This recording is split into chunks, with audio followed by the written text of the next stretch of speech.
Hello everyone, मैं doctor Navdeep तलवार, practicing dermatologist in Delhi. Lights go out, I'm down to one last breath, but I can't stop now. Melasma जिसे छाइयाँ भी कहते हैं, उसका हम पहले भी वीडियोस में डिस्कशन कर चुके हैं और हम ये भी डिस्कस कर चुके हैं कि उसमें कुछ पेशेंट्स में तो बहुत ड्रामेटिक इंप्रूवमेंट मेडिसिन या पील्स के कॉम्बिनेशन से आ जाता है, पर कुछ ऐसे पेशेंट्स भी होते हैं जिनमें ये ट्रीटमेंट कुछ रिजल्ट देने के बाद अटक से जाते हैं। मतलब पेशेंट्स का रिस्पॉन्स आना बंद हो जाता है और उन्हें लगता है कि अब हमारा और ज्यादा पिगमेंटेशन कम नहीं हो पा रहा। ऐसे ही और भी कंडीशंस होती हैं जिसमें एकैंथोसिस निग्रिकेंस, जिसमें फेस के इस एरिया में और इस एरिया में ओवरवेट होने के कारण या जेनेटिक्स के कारण डार्कनेस आने लगती है। कई और तरह के पिगमेंटेशन होते हैं जब हमें लगता है कि दवाइयां या तो बहुत स्लो काम कर रही हैं या उतना ड्रामेटिक इंप्रूवमेंट हम पेशेंट को नहीं दे पा रहे हैं। ऐसे में there is a treatment which is helping such kind of patients. We are doing this treatment in the last few years and we are seeing very promising results. It is known as Cosmelan treatment. तो Cosmelan एक Spain का product है। इसमें first step होता है कि हम patient आया और उसके फेस पे हमने इसकी कॉस्मेलान 1 नाम की एक मास्क आया, वो हमने लगा दिया फेस पे, और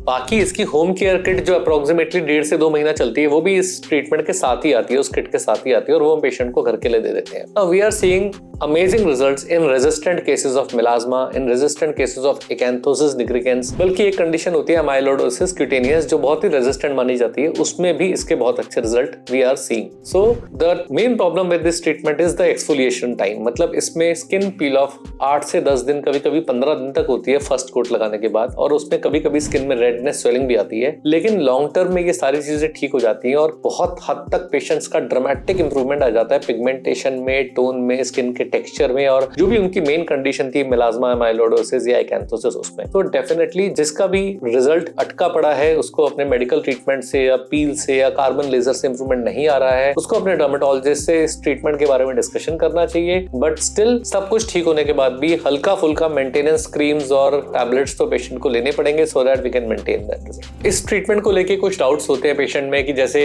हम यही क्यों कराएं, हम मेडिकल ट्रीटमेंट से क्यों नहीं इंप्रूव हो सकते। तो मेडिकल ट्रीटमेंट्स का एक तो प्रॉब्लम है कि उनका बहुत स्लो रिजल्ट आता है। दूसरा पर्सनल एक्सपीरियंस है, पहले कॉस्मेलान प्रेफर नहीं करता था। मुझे लगता था कि क्यों करना है, थोड़ा कॉस्टली भी पड़ता है पेशेंट को, तो मेडिकल ट्रीटमेंट से ही ठीक कर लेंगे पेशेंट्स को। लेकिन in due course of time, in the last few years we have seen कि कुछ पेशेंट्स ऐसे होते हैं जिनमें आप कितनी भी मेहनत कर लो दवाइयों से, वो रिजल्ट आप अचीव नहीं कर सकते जो उसको चाहता है, और कई बार तो दवाइयों से छोटे मोटे साइड इफेक्ट, इरिटेशन, इचिंग होने लगती है, तो फिर वो रोकना पड़ता है। तो ऐसे में इस ट्रीटमेंट का बहुत अच्छा रोल है। या कोई पेशेंट ऐसा है जिसको चाहिए कि मेरे पास ज्यादा टाइम नहीं है, मेरी तो 3 महीने बाद शादी है, मेरा 3 महीने बाद कोई बहुत इंपॉर्टेंट इवेंट है और मुझे इस चीज के लिए जल्दी रिजल्ट चाहिए, तब भी आप दवाइयां या माइक्रो पील्स या नॉर्मल पील्स से आप रिजल्ट नहीं देना जल्दी, तो ऐसे में भी कॉस्मेलान का बहुत अच्छा रोल है। तो डेफिनेटली अगर आपकी स्किन में कोई स्पेसिफिक बहुत रेडनेस, इरिटेशन, एलर्जिक स्किन नहीं है, मेन प्रॉब्लम आपका पिगमेंटेशन है, चाहे वो किसी भी टाइप का हो, और आपके स्किन स्पेशलिस्ट आपको कॉस्मेलान का सलाह दे रहे हैं और उसका आगे का प्रोटोकॉल समझा रहे हैं, तो yes, you can definitely opt for it and results almost always we are achieving. Some patients में कोई माइनर प्रॉब्लम्स आ रही है, रेडनेस, इरिटेशन, इचिंग, बट वो सब टेम्परेरी है, कोई लॉन्ग टर्म कॉम्प्लिकेशंस नहीं है इस ट्रीटमेंट के।